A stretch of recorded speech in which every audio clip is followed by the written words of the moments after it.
Have you ever had someone do something nice for you? And instead of feeling grateful, you felt annoyed? Maybe even angry? Everyone else would say, "Thank you," in that situation. But something inside you just starts boiling. Today, we're talking about exactly that. Why some people react with anger when someone shows them kindness. You've probably seen it before. Someone holds the door open. Someone gives a compliment. Someone offers help. The normal response? A simple, "thanks." But some people do the complete opposite. Their face goes cold. Their voice gets sharp. They might even start attacking the person who was just trying to be kind. So what's actually going on here? Here's the thing. There's a surprisingly complex psychological mechanism hiding underneath all of this. On the surface, it looks like someone rejecting kindness. But what's really happening runs much, much deeper. And to understand it, we need to start with one of the most misunderstood concepts in all of psychology: self-esteem. Now, psychologists actually divide self-esteem into two very different types: stable self-esteem and unstable self-esteem. A person with stable self-esteem has a solid internal foundation of their own worth. They don't crumble when someone criticizes them. They don't float away when someone praises them. They just know who they are. But a person with unstable self-esteem? They're living in a constant contradiction.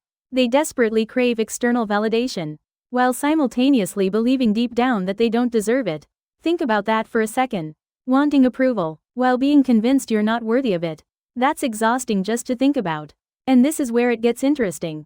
People with unstable self-esteem are the ones most likely to lash out when someone is kind to them. Because for them, kindness isn't a gift. It's a threat. Here's why. When someone shows you genuine kindness, it triggers something deep. It pokes directly at that hidden belief: I am not enough. Let's make this real. Imagine someone walks up to you and says, "You did an amazing job today." Or, "Honestly, things went so well because of you." Now, inside the mind of someone with unstable self-esteem, what happens? First reaction? Are they making fun of me? When your internal image of yourself is overwhelmingly negative, receiving positive feedback feels almost impossible to process. It doesn't compute. Second reaction? They must want something from me. Pure kindness becomes unthinkable. Every compliment gets reinterpreted as a transaction. And the third reaction is the most painful one. The compliment actually makes them feel worse about themselves. Look how well that person is doing. What's wrong with me? The kindness becomes a mirror that shows them everything they think they're lacking. So what does the brain do when it's in pain? It defends. It attacks. It deflects. The person fires back, rejects the kindness, or tears down the one who offered it. And in that moment, it feels like self-protection. But what it really is a cry from someone who doesn't believe they deserve to be cared for. Now, this is important.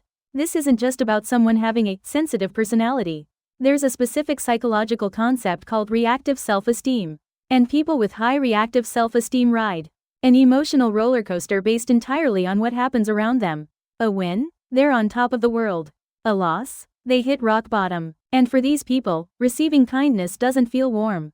It feels like debt. If someone does something nice for me, I have to return it someday.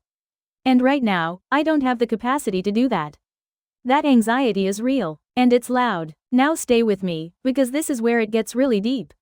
Research in psychology consistently shows that people with this pattern often grew up with conditional love. Not love that was freely given. Love that had to be earned. I'll be proud of you if you get straight A's. I'll love you more when you behave. Imagine growing up in that environment. Every hug had a price tag. Every "I love you" came with fine print. A child raised that way learns, unconsciously, to distrust any form of generosity. If someone is being kind to me, they must want something in return. Because that's the only kind of kindness I've ever known. And they carry that belief into adulthood, into friendships, into relationships, into every moment someone tries to be good to them.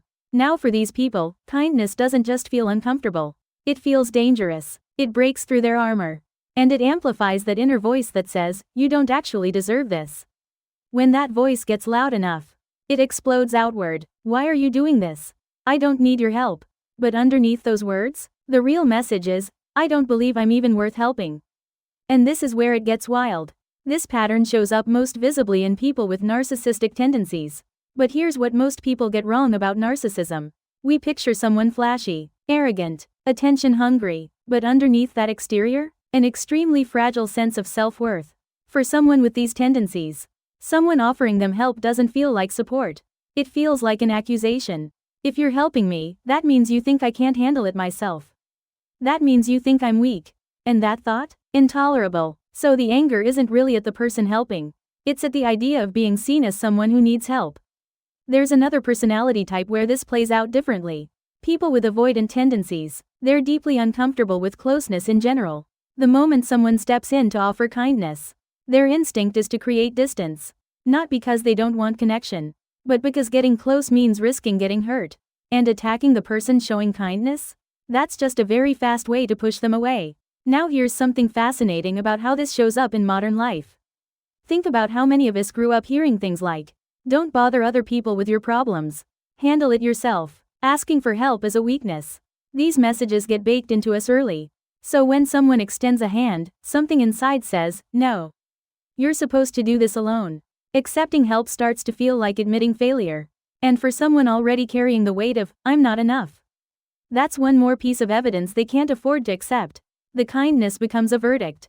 Let's bring this a little closer to home. Think about your own life for a moment.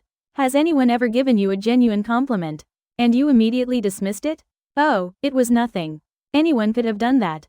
You're just saying that." That deflection? It's not just modesty. For some of us, it's a defense mechanism. Because letting the compliment in means believing we're actually worth it. And that belief can feel terrifying. So what's the real solution here? At the core of all of this is something called self-acceptance. Not self-confidence. Not self-improvement. Self-acceptance. The belief that says, I am worthy of care, even with all my flaws. Even on my worst days. Even when I haven't earned it. That belief doesn't come easy. Especially if no one ever taught it to you growing up. But it can be learned.